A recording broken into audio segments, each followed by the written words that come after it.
सतगुरु रामपाल जी परमेश्वर जी ने दो शब्द के अंतर्गत आदरणीय गरीबदास जी महाराज जी की जीवन लीला शुरू की है, जो कि 8 पेज की है। तो परमेश्वर हमें क्या समझा रहे हैं। भक्ति बोध की वाणी का सरलार्थ करने से पूर्व कुछ आवश्यक जानकारी करते हैं। भक्ति बोध में अधिक वाणी संत गरीबदास जी महाराज जी की हैं। संत गरीबदास जी का जन्म गांव छुडानी, जिला झज्जर, हरियाणा प्रांत में सन 1717 विक्रमी संवंत सन 1774 में हुआ।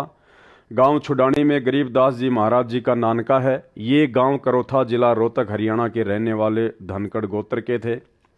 इनके पिता श्री बलराम जी का विवाह गांव छुडानी में श्री शिवलाल सिहाग की बेटी रानी देवी से हुआ था। श्री शिवलाल जी का कोई पुत्र नहीं था, इसलिए श्री बलराम जी को घर जमाई रख लिया था। गांव छुडानी में रहते 12 वर्ष हो गए थे, तब संत गरीबदास जी महाराज जी का जन्म छुडानी गांव में हुआ था। अब यहाँ परमेश्वर जी ने आदरणीय गरीबदास जी महाराज जी के रूप में एक भगत के रूप में भूमिका की।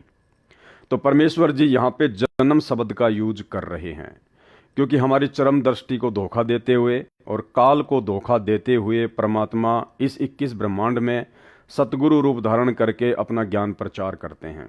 जबकि वास्तविकता ये है कि आदरणीय गरीबदास जी महाराज स्वयं ही कबीर परमात्मा थे, और इसका जीता जागता उदाहरण प्रमाण आपको परम पूज्य सतगुरु रामपाल जी परमेश्वर जी के मुख कमल से एक छोटा सा 2 मिनट का सत्संग सुनाते हैं, जिसमें परमेश्वर जी ने जिक्र किया कि जब आदरणीय गरीबदास जी महाराज मात्र 3 दिन के थे, मात्र 3 दिन के शिशु रूप में, उस समय उन्होंने अर्जुन और सर्जुन को सार नाम दिया था।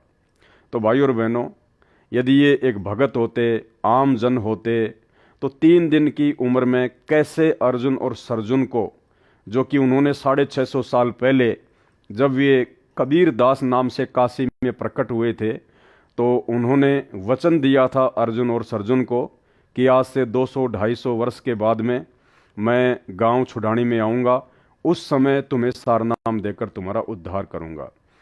तो जैसे ही आदरणीय गरीबदास जी महाराज लीलामय रूप में गांव छुडानी में प्रकट हुए, उन्होंने सौपन के माध्यम से अर्जुन और सर्जुन को बता दिया था कि गांव छुडानी में मैं आ चुका हूँ। और मात्र 3 दिन की उम्र में परमेश्वर ने शिशु रूप में अर्जुन और सर्जुन को सार नाम दिया। आप स्वयं सुनिए सतगुरु रामपाल जी परमेश्वर जी के मुख कमल से। और ये सारी बातें भाई और बहनों आपको इसलिए बताई जा रही हैं क्योंकि आगे जब हम यथार्थ भक्ति बोध के सरलार्थ को पढ़ेंगे, तो हमने आदरणीय गरीबदास जी महाराज जी को परमेश्वर जी के रूप में ही लेकर चलना पड़ेगा। तभी हमें सतगुरु रामपाल जी परमेश्वर जी का वर्तमान वाला लीलामय जीवन समझ में आएगा।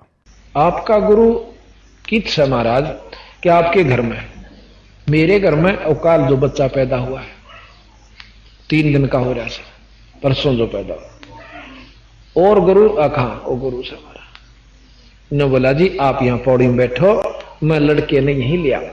आप पचाला भी नहीं जा सकता, हाथ जोड़ के न बोलो जोलम हो जाएगा।